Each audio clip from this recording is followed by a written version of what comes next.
गणेश चतुर्थी की 4 पौराणिक एवं प्रचलित कथाएं। व्रत में सुनने से दूर होंगे सारे संकट, मिलेगा अपार सुख। श्री गणेशाय नमः। संकष्टी गणेश चतुर्थी व्रत करने से घर परिवार में आ रही विपदा दूर होती है। कई दिनों से रुके मांगलिक कार्य संपन्न होते हैं तथा भगवान श्री गणेश असीम सुखों की प्राप्ति कराते हैं। माह की किसी भी चतुर्थी के दिन भगवान श्री गणेश की पूजा के दौरान संकष्टी गणेश चतुर्थी व्रत की कथा पढ़ना अथवा सुनना जरूरी होता है। इससे संबंधित 4 कथाएं प्रचलित हैं। पहली कथा पौराणिक एवं प्रचलित। श्री गणेश कथा के अनुसार एक बार देवता कई विपदाओं में घिरे थे। तब वह मदद मांगने भगवान शिव के पास आए। उस समय शिव के साथ कार्तिकेय तथा गणेश जी भी बैठे थे। देवताओं की बात सुनकर शिव जी ने कार्तिकेय व गणेश जी से पूछा कि तुम में से कौन देवताओं के कष्टों का निवारण कर सकता है। तब कार्तिकेय व गणेश जी दोनों ने ही स्वयं को इस कार्य के लिए सक्षम बताया। इस पर भगवान शिव ने दोनों की परीक्षा लेते हुए कहा कि तुम दोनों में से जो सबसे पहले पृथ्वी की परिक्रमा करके आएगा वही देवताओं की मदद करने जाएगा।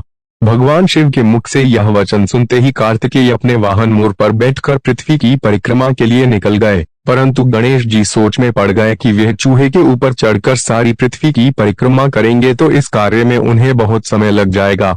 तभी उन्हें एक उपाय सूझा। गणेश अपने स्थान से उठे और अपने माता पिता की 7 बार परिक्रमा करके वापस बैठ गए। परिक्रमा करके लौटने पर कार्तिकेय स्वयं को विजेता बताने लगे। तब शिव जी ने श्री गणेश से पृथ्वी की परिक्रमा न करने का कारण पूछा। तब गणेश ने कहा, दश माता पिता के चरणों में ही समस्त लोक हैं। यह सुनकर भगवान शिव ने गणेश जी को देवताओं के संकट दूर करने की आज्ञा दी। इस प्रकार भगवान शिव ने गणेश जी को आशीर्वाद दिया कि चतुर्थी के दिन जो तुम्हारा पूजन करेगा और रात्रि में चंद्रमा को अर्घ्य देगा उसके तीनों ताप यानी दैविक ताप तथा भौतिक ताप दूर होंगे। इस व्रत को करने से व्रतधारी के सभी तरह के दुख दूर होंगे और उसे जीवन के भौतिक सुखों की प्राप्ति होगी। चारों तरफ से मनुष्य की सुख समृद्धि बढ़ेगी। पुत्र पौत्र आदि धन ऐश्वर्य की कमी नहीं रहेगी। गणेश चतुर्थी व्रत की दूसरी कथा। एक समय की बात है, राजा हरिश्चंद्र के राज्य में एक कुम्हार था। वह मिट्टी के बर्तन बनाता, लेकिन वे कच्चे रह जाते थे। एक पुजारी की सलाह पर उसने इस समस्या को दूर करने के लिए एक छोटे बालक को मिट्टी के बर्तनों के साथ आंवा में डाल दिया। उस दिन संकष्टी चतुर्थी का दिन था। उस बच्चे की मां अपने बेटे के लिए परेशान थी।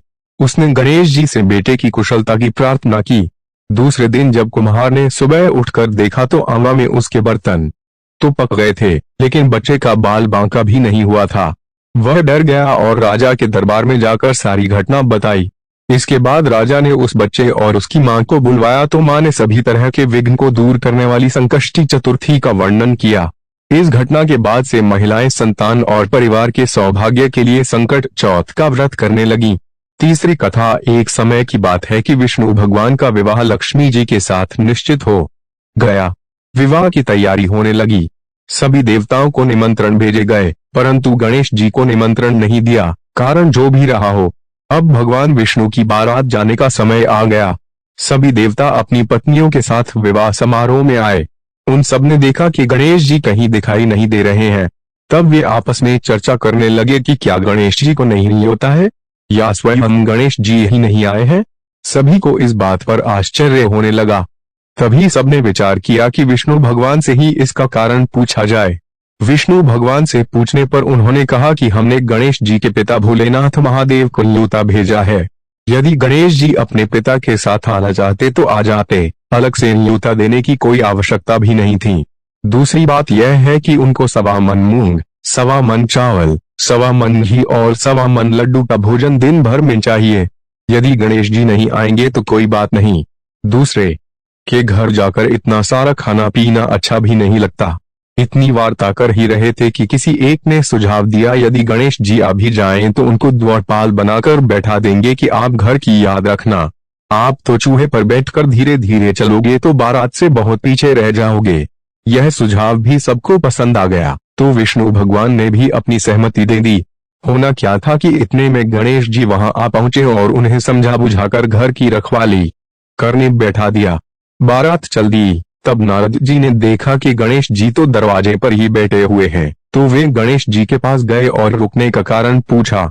गणेश जी कहने लगे कि विष्णु भगवान ने मेरा बहुत अपमान किया है।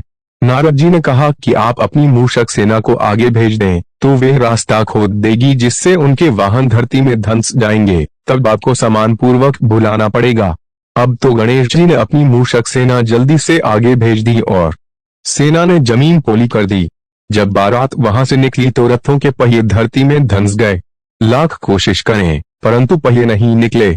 सभी ने अपने अपने उपाय किए परंतु पहिए तो नहीं निकले, बल्कि इस जगह जगह से टूट गए। किसी की समझ में नहीं आ रहा था कि अब क्या किया जाए। तब तो नारद जी ने कहा, आप लोगों ने गणेश जी का अपमान करके अच्छा नहीं किया।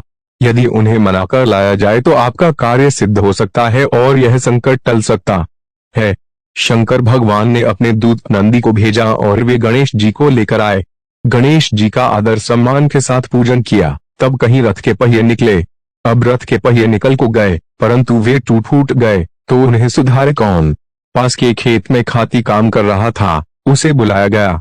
खाती अपना कार्य करने के पहले श्री गणेशाय नमः कहकर गणेश जी की वंदना मन ही मन करने लगा। देखते ही देखते खाती ने सभी पहियों को ठीक कर दिया। तब खाती कहने लगा कि हे देवताओं, आपने सर्वप्रथम गणेश जी को नहीं मनाया होगा और न ही उनकी पूजन की होगी, इसीलिए तो आपके साथ यह संकट आया है। हम तो मूर्ख अज्ञानी हैं, फिर भी पहले गणेश जी को पूजते हैं, उनका ध्यान करते हैं।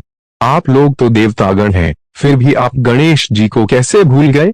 अब आप लोग भगवान श्री गणेश जी की जय बोलकर जाएं, तो आपके सब काम बन जाएंगे और कोई संकट भी नहीं आएगा। ऐसा कहते हुए बारात वहां से चल दी और विष्णु भगवान का लक्ष्मी जी के साथ विवाह संपन्न करा के सभी सकुशल घर लौट आए। हे गणेश जी महाराज, आपने विष्णु को जैसो कारज सारियो ऐसो कारज सबको सिद्ध कर जो। बोलो गजानन भगवान की जय। चौथी कथा। दैश श्री गणेश चतुर्थी व्रत की पौराणिक कथा के अनुसार एक बार भगवान शिव तथा माता पार्वती नर्मदा नदी के किनारे बैठे थे। वहां माता पार्वती ने भगवान शिव से समय व्यतीत करने के लिए चौपड़ खेलने को कहा। शिव चौपड़ खेलने के लिए तैयार हो गए, परंतु इस खेल में हार जीत का फैसला कौन करेगा, यह एक प्रश्न उनके समक्ष उठा। तो भगवान शिव ने कुछ तिनके एकत्रित कर उसका एक पुतला बनाकर उसकी प्राण प्रतिष्ठा कर दी और पुतले से कहा, बेटा हम चौपड़ खेलना चाहते हैं, परंतु हमारी हार जीत का फैसला करने वाला कोई नहीं है, इसीलिए तुम बताना कि हम दोनों में से कौन हारा और कौन जीता। उसके बाद भगवान शिव और माता पार्वती का चौपड़ खेल शुरू हो गया। यह खेल 3 बार खेला गया और संयोग से तीनों बार माता पार्वती ही जीत गई। खेल समाप्त होने के बाद बालक से हार जीत का फैसला करने के लिए कहा गया, तो उस बालक ने महादेव को विजयी बताया। यह सुनकर माता पार्वती क्रोधित होगी और क्रोध में उन्होंने बालक को लंगड़ा होने, कीचड़ में पड़े रहने का श्राप दे दिया। बालक ने माता पार्वती से माफी मांगी और कहा कि यह मुझसे अज्ञानतावश ऐसा हुआ है, मैंने किसी द्वेष भाव में ऐसा नहीं किया। बालक द्वारा क्षमा मांगने पर माता ने कहा, यहाँ गणेश पूजन के लिए नाग कन्याएं आएंगी, उनके कहे अनुसार तुम गणेश व्रत करो, ऐसा करने से तुम मुझे प्राप्त करोगे। यह कहकर माता पार्वती शिव के साथ कैलाश पर्वत पर चली गईं। 1 वर्ष के बाद उस स्थान पर नाग कन्याएं आईं। तब नाग कन्याओं से श्री गणेश के व्रत की विधि मालूम करने पर उस बालक ने 21 दिन लगातार गणेश जी का व्रत किया। उसकी श्रद्धा से गणेश जी प्रसन्न हुए। उन्होंने बालक को मनोवांछित फल मांगने के लिए कहा। उस पर उस बालक ने कहा, हे विनायक, मुझ में इतनी शक्ति दीजिए कि मैं अपने पैरों से चलकर अपने माता पिता के साथ कैलाश पर्वत पर पहुंच सकूं और वे यह देख प्रसन्न हों। तब बालक को वरदान देकर श्री गणेश अंतर्ध्यान हो गए।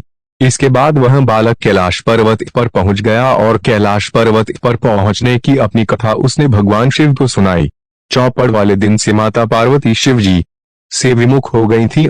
देवी के रुष्ट होने पर भगवान शिव ने भी बालक के बताए अनुसार 21 दिनों तक श्री गणेश का व्रत किया।